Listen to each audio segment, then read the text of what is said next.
Alors, on continue à faire quelques exemples des systèmes linéaires, en particulier comment résoudre un système linéaire et plus important, comment interpréter la solution générale d'un système linéaire. La dernière fois, on a défini qu'est-ce que c'est qu'un système linéaire et comment procéder pour trouver la solution générale pour résoudre le système linéaire. On a dit en particulier que pour un système linéaire comme celui-là, il y a trois possibilités. Soit que le système admet une solution unique, soit que le système admet une infinité de solutions, soit que le système est incompatible, c'est-à-dire qu'il n'y a aucune solution. Autrement dit, je ne peux pas avoir un système linéaire qui a exactement trois solutions. Ça ne marche pas. Aussitôt qu'on a deux solutions différentes, on en a une infinité de solutions. Donc, soit une seule solution, soit une infinité de solutions, soit aucune solution.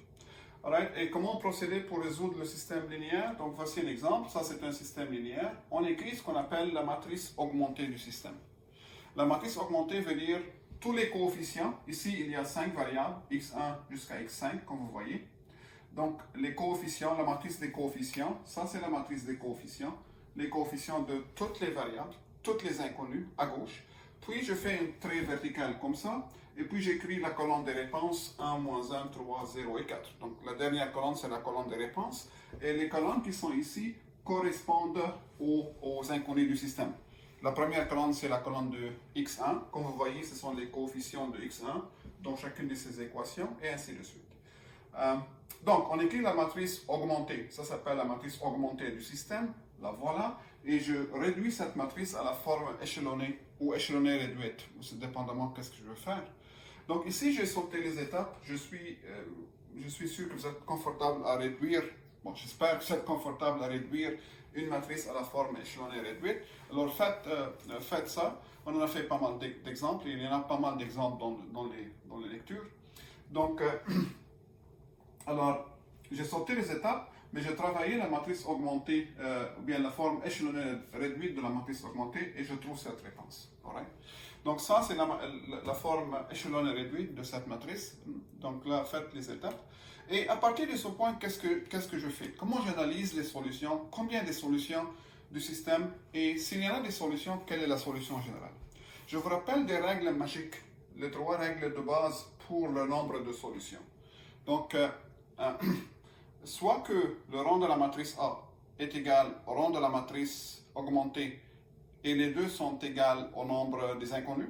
Alors, dans ce cas, on a une solution unique. Si le rang de la matrice A est égal au rang de la matrice augmentée, les deux rangs sont égaux, mais inférieur au rang des inconnus, on a une infinité de solutions. Et puis, si le rang de la matrice A est différent du rang de la matrice AB, c'est-à-dire inférieur au rang de la matrice augmentée AB, il n'y a aucune solution. On est dans quel cas ici? Je travaillais le système, je travaillais la forme échelonnée réduite de la matrice augmentée. On est dans quel cas? Voilà les pivots. Voilà les pivots de la matrice, okay? Les 1 dominants. Alors ici, le rang de la matrice A, je vous rappelle que la matrice A est cette partie ici, la matrice des coefficients. Alors, si je cache la dernière colonne, c'est quoi le rang de cette matrice? C'est justement 3.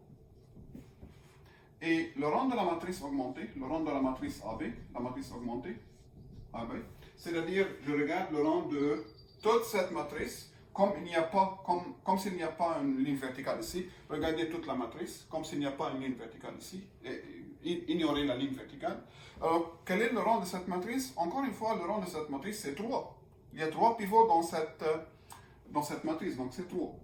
Donc, et ensuite, on a besoin de nombre des inconnus dans le système, nombre des variables ou inconnus dans le système. Dans ce système, on a 5 inconnus, ou bien il y a 5 colonnes ici dans la matrice des coefficients. Donc, on est dans quelle situation? Rang de A égale rang de AB.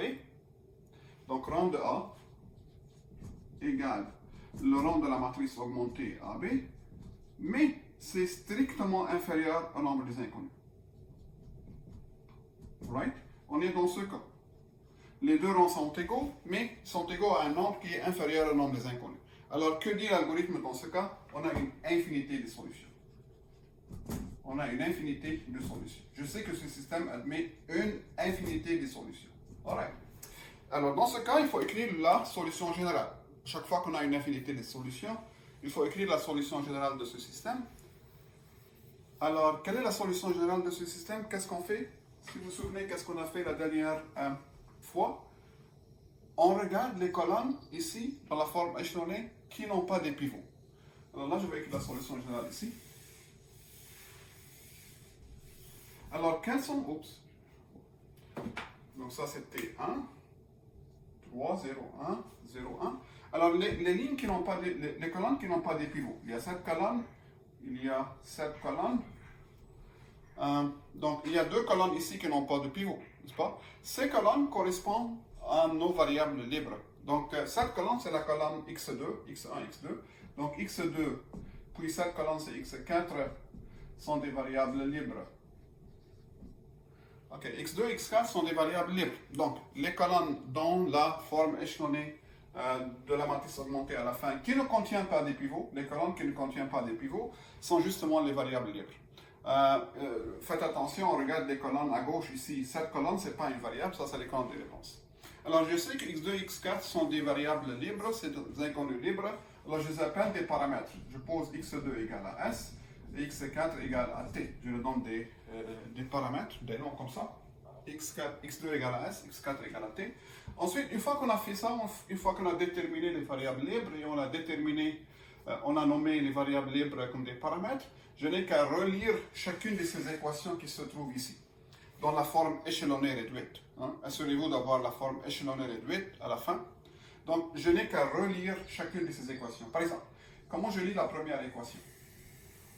Ça se lit comme 1x1 plus 3x2, donc x1, plus 3x2, plus 0 fois x3, plus x4, plus 0 fois x5 égale à 1. Donc, ça me dit que x1 égale moins 3x2, donc moins 3s, et moins x4, c'est-à-dire moins t, et plus 1.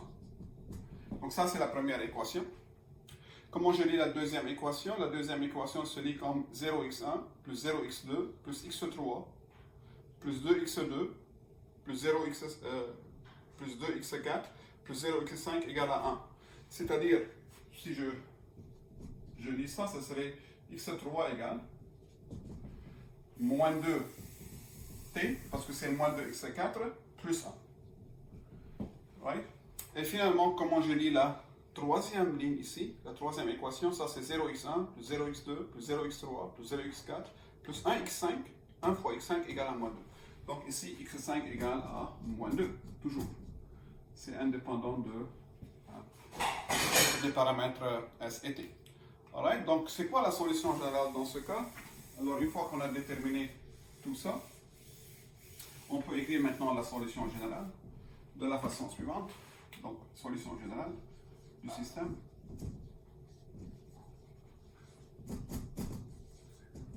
Donc x1 égale, x2 égale, x3 égale, il y a 5 variables, il y a 5 inconnus. Bon, x1, comme on a trouvé, c'est moins 3s moins t, plus 1. x2 c'est juste s. x3 c'est moins 2t plus 1. x4 c'est t. x5, on a trouvé que c'est moins 2. Ça s'appelle la solution générale du système. Bien sûr, ici, j'écris s et t sont des variables réelles. Donc, les s et t peuvent être n'importe quoi comme nombre réel. Alright? Ce sont des paramètres. Donc, voici la solution générale de ce système. Que veut dire ça? Si je veux trouver une solution en particulier, qu'est-ce que je fais? Je donne une valeur à s et une valeur à t. Par exemple, posons s égale à 0, t égale à 0. Si je pose s égale à 0 et t égale à 0, alors quelle est la solution qui correspond à ça? x1 devient 1, x2 devient 0, x3 devient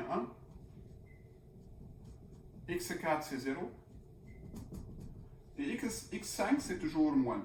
Right? Donc ça c'est une solution du système. Si je remplace x1, x2, x3, x4, x5 par ces valeurs dans les équations, chacune de ces équations est satisfaite. Ça c'est une solution. Tout ceci est une solution, n'est-ce pas? Donc, je donne une valeur à S, une valeur à T, je trouve une solution. Je change les valeurs, je trouve une autre. C'est pourquoi on a une infinité de solutions. Mais lorsqu'on vous demande d'écrire la solution générale, ça s'appelle la solution générale. Alright? Donc, il faut écrire la matrice augmentée, la réduire à la forme échelonnée réduite. Regardez les colonnes à gauche qui n'ont pas de pivots. Ces colonnes sont les variables libres. J'assigne des paramètres à ces variables libres et j'exprime les autres variables dépendantes comme en fonction de ces paramètres et j'écris la solution générale comme ça. Alright. Peut-être un dernier. Si je vous donne ce système, quelque chose de très simple. X moins 2y égale à 1, puis je ne sais pas, moins x plus y égale à 2. Alors ça, c'est un système linéaire, deux équations à deux inconnus.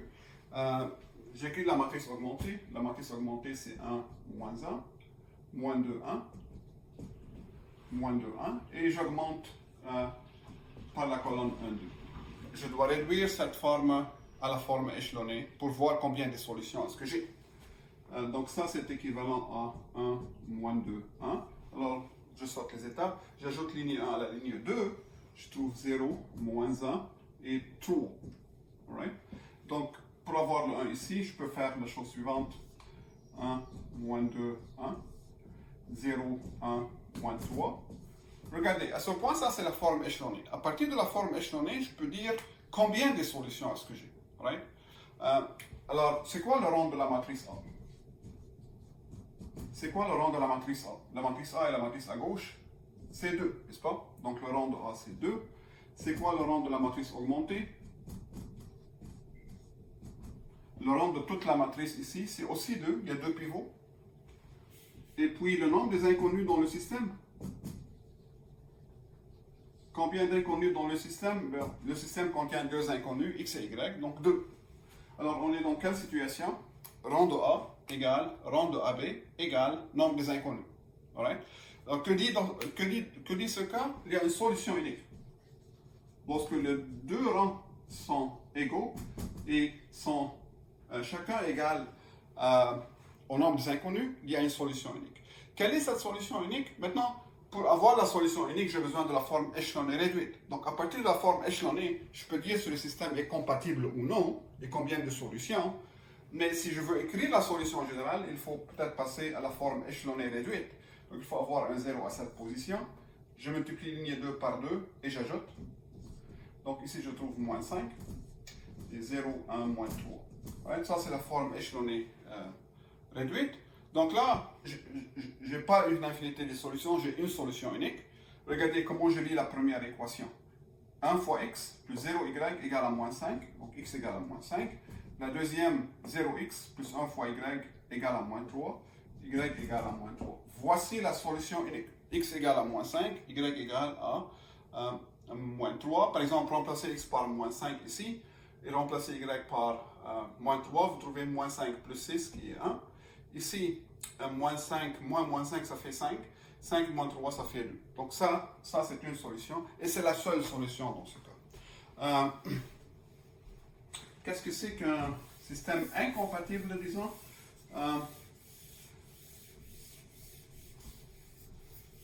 Voici un exemple. Alors, ici, supposons qu'on vous demande de résoudre le système suivant. Je ne sais pas, quelque chose simple. x1 moins x2 égale à 3, moins x1 plus 2x2 moins x3 égale à 0. Puis, x2 moins x3 égale à 1. Voici un système de 3 équations à 3 inconnus. La question est, est-ce que le système est compatible ou non? Compatible veut dire, est-ce qu'il a une solution unique ou une infinité de solutions? Ça, c'est compatible. Incompatible veut dire aucune solution. Alors, j'écris la matrice augmentée du système. La matrice augmentée, c'est 1, moins 1, 1. Les coefficients de x1. Ensuite, pour x2, c'est moins 1, 2 et 0. Pour x3, il n'y a pas x3 à la première équation, et moins 1 à la deuxième, moins 1 à la troisième, et j'augmente par la colonne des réponses, donc 3, 0, puis 1. Et je travaille cette cette matrice, c'est-à-dire je réduis la matrice à la forme échelonnée pour deviner combien de solutions.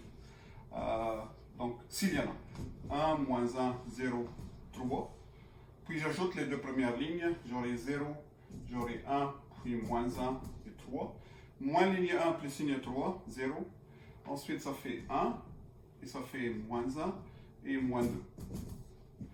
Ensuite, je vais faire un 0 à cette position, je multiplie la ligne 1, la ligne 2 par moins 1 et j'ajoute, donc j'aurai la forme suivante, 1, moins 1, 0, 3, 0, 1, moins 1, 3. Multiplié par moins 1 et ajouter, vous trouvez ça, et vous trouvez moins 5. Bien sûr, je vais avoir ça comme 1. La première entrée non nulle de chaque colonne, de chaque ligne doit être 1 pour la forme échelonnée. Donc je n'ai qu'à diviser toute cette dernière ligne par moins 5. Je peux avoir le 1 ici. Donc ça c'est clair. Bon, alors on est dans quelle situation? Le rang de la matrice A c'est combien? La matrice A c'est la matrice à gauche ici. Le rang c'est 2. Il y a 2 pivots. Ça c'est la forme échelonnée. Il n'y a pas de différence entre la forme échelonnée et échelonnée réduite du point de vue rang. Les rangs c'est le même, c'est le nombre de pivots. Right? Pour le rang de la matrice AB, la matrice augmentée du système, alors regardez toute la matrice, tout ça comme une seule matrice. Imaginez qu'il n'y a pas une barre verticale ici. Quel est le rang de cette matrice? Bon, ben, il y a 1, 2, puis 3. Ça, c'est un pivot, n'est-ce pas? La première entrée non nulle du côté gauche, dans une ligne, c'est un pivot. Donc, le rang de AB, c'est 3. On est dans quelle situation? Le rang de AB? Le rang de A est différent du rang de AB. Ou bien strictement inférieur. Que dit l'algorithme dans ce cas? Si les deux rangs sont différents, ça dit que le système est incompatible. Pas de solution, pas de solution. Donc ce système n'a pas de solution, aucune solution. Ce système n'a aucune solution, right? Parce que les deux rangs sont différents. Puis une question très très classique qu'on demande dans des examens toujours, et il faut faire attention à ça, c'est la question d'un système qui contient des lettres, c'est-à-dire des nombres que je ne connais pas. Alors, par exemple, x plus 3y plus 2z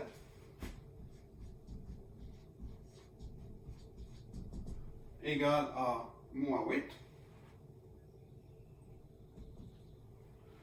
Ensuite, x plus z égale à 2. Ensuite, 2x plus 2y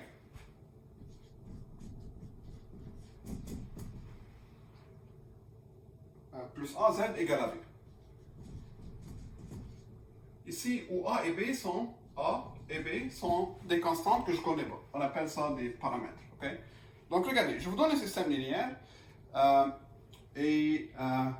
le système linéaire contient deux nombres que je ne connais pas, la lettre A et la lettre B. Donc le système linéaire dépend de ces deux paramètres A et B que je ne connais pas. Right?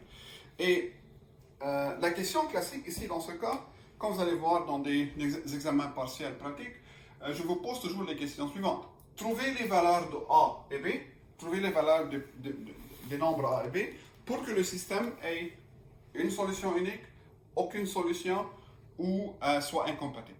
Alors pour quelle valeur de A et de B, le système est-il compatible ou incompatible?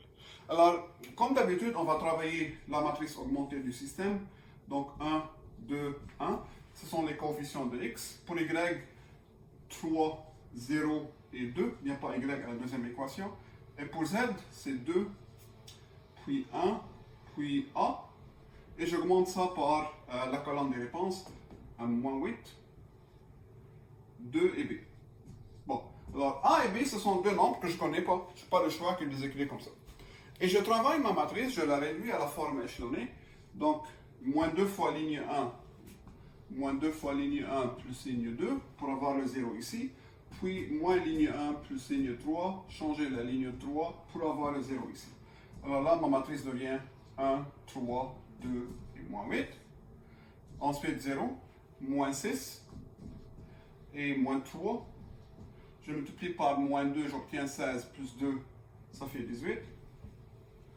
Ensuite, donc ici je multiplie par 1. Donc moins 2 et j'ajoute, donc ça c'est moins 2, c'est moins 6, ici c'est moins 3. Je multiplie par moins 2, j'obtiens 16, plus 2, ça fait 18. Ici je fais moins ligne 1 plus ligne 3, 0. Moins ça plus ça, ça fait moins 1. Et moins 2 plus A, moins 2 plus A, c'est juste moins 2 plus A, donc c'est A moins 2. Ou bien moins 2 plus A. Ensuite, je multiplie ça par moins 1 et j'ajoute, donc ça fait B plus 8. Alright? Okay, je n'ai pas le choix ici. A et B sont des nombres que je ne connais pas, je les laisse comme ça. Alors, normalement, je dois avoir un 1 ici, n'est-ce pas?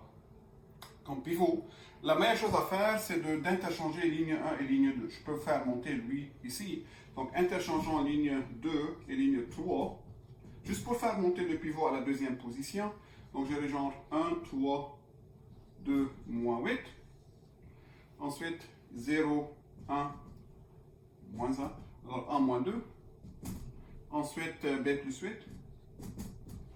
Et lui devient 0, moins 6, moins 3 et moins 18. Bien sûr, j'aurais pu diviser par moins 3 ici, mais c'est comme ça. Pour avoir le 1, je multiplie toute cette ligne par moins 1. Donc ça devient ici 1. Ici, ça devient moins A plus 2. Ici, ça devient moins B moins 8. Juste pour avoir le 1 à cette position. Et maintenant, ce que je veux faire, je veux avoir un 0 par-dessous de ce pivot. Donc je multiplie par 6 et j'ajoute. Et j'obtiens la matrice suivante. 1, 3, 2, moins 8. 0, 1, moins A plus 2, moins B moins 8. Et faites attention, multiplier par 6 et ajouter, j'obtiens 0. Je multiplie par 6, j'obtiens moins 6A. Et lorsque je multiplie par 6, j'obtiens 12. 12 moins 3, ça fait 9, donc plus 9. Ici, je multiplie par 6, alors j'obtiens moins 6B. Et je multiplie par 6, ça fait moins 40. Donc je multiplie par 6, ça fait moins 48. Et j'ajoute à moins 18. Donc je fais moins 48. Et j'ajoute 18. Moins 66. Donc moins 66. Ici, j'ai moins 66. Alors, les chiffres sont un peu mélanges, mais c'est comme ça. Donc voilà, j'ai cette forme maintenant. Et ça, ce qui est important à ce point. Regardez, j'ai le pivot 1, j'ai le pivot 1. Je ne peux pas dire que ça, c'est un pivot. Il est possible que lui est 0, n'est-ce pas? Je ne peux pas dire que ça, c'est un pivot, parce que si ça, c'est égal à 0, alors je n'ai pas un pivot ici. J'ai un 0. Alors, pour quelle valeur de A et B, le système admet-il une solution unique, une infinité des solutions et aucune solution? Tout d'abord, une solution unique. Quand est-ce qu'on a une solution unique?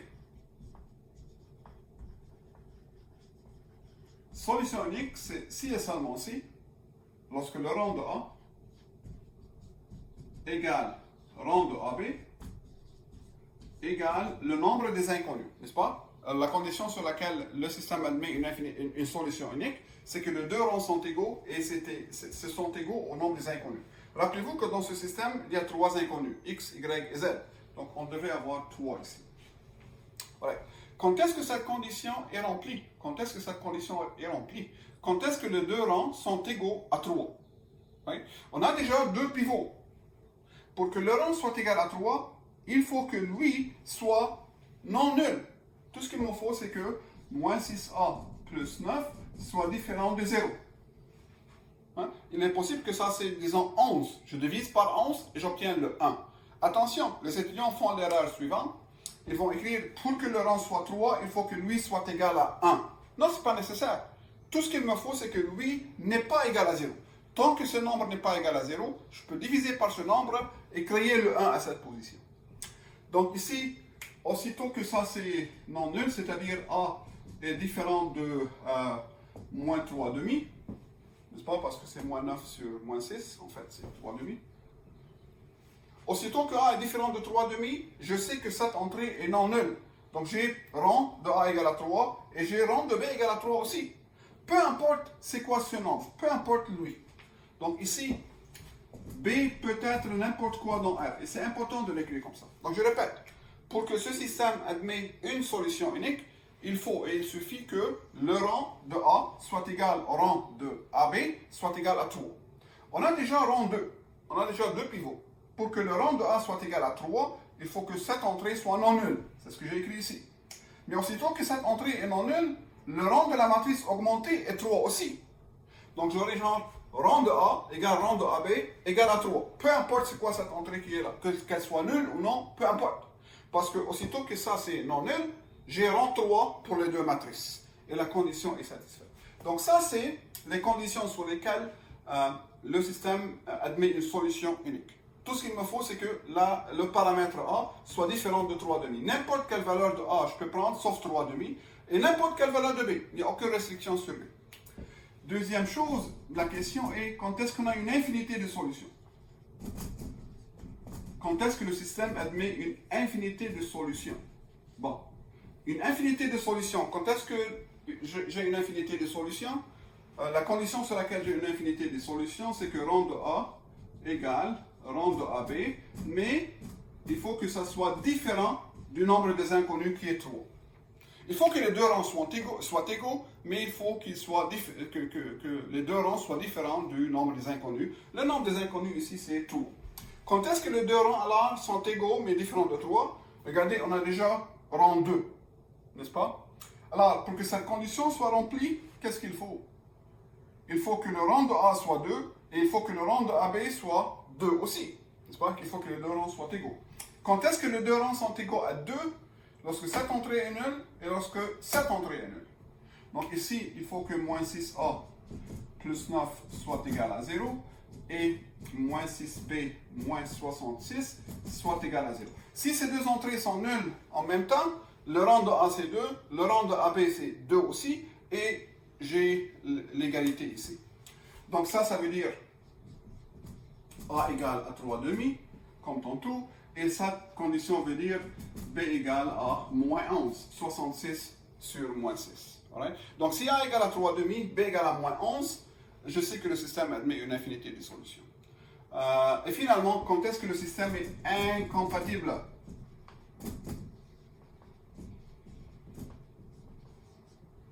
Incompatible, je vous rappelle, veut dire aucune solution. Quand est-ce que le système n'admet aucune solution? Pour que le système n'ait aucune solution, il faut que le rang de A soit différent de, ou bien strictement inférieur, c'est la même chose, strictement inférieur que le rang de AB. Donc les deux rangs sont différents, ils ne sont pas égaux. Quand est-ce que les deux rangs sont différents, ils ne sont pas égaux? Ça veut dire que le rang de A est 2 et le rang de AB est 3, n'est-ce pas? Pour que les deux rangs soient différents. Alors, rang de A égale à 2, cette entrée doit être nulle. Donc, moins 6A plus 9 égale 0. Mais il faut que le rang de AB de toute la matrice augmentée soit 3. Il faut que le rang de A soit différent, soit inférieur strictement au rang de AB. Donc, ici, il faut que moins 6B, moins 66 soit non nul. OK? Alors, si j'ai cette condition, le rang de la matrice A serait juste 2, parce que ça c'est 0. Et si j'ai cette condition, alors j'ai 2, 1 ici, puis une entrée qui n'est pas nulle ici, donc le rang serait 3. OK? Donc ça veut dire A égale à moins 3,5, bien 3,5, et B différent de moins 11. Donc, si A égale à 3,5, c'est-à-dire ça, et si B est différent de moins 11, je sais que le système n'a aucune solution. Le système est incompatible. D'ailleurs, si ceci arrive, j'aurai genre un 0 ici. J'aurai une entrée nulle ici, à cause de ça. Et ici, j'aurai genre une entrée qui n'est pas nulle. Un nombre qui n'est pas nul. N'est-ce pas? Mais lisez la dernière équation. Si on lit la dernière équation, que dit ça? 0 fois x plus 0 fois y plus 0 fois z égale un nombre qui n'est pas nul. Mais ça, c'est 0 égale à un nombre qui n'est pas nul, c'est pas possible. C'est pourquoi le système est incompatible. Right? Mais de toute façon, il faut que le rang de A soit strictement inférieur que le rang de AB. Donc, il faut que cette entrée soit nulle et cette entrée soit non nulle. Voilà.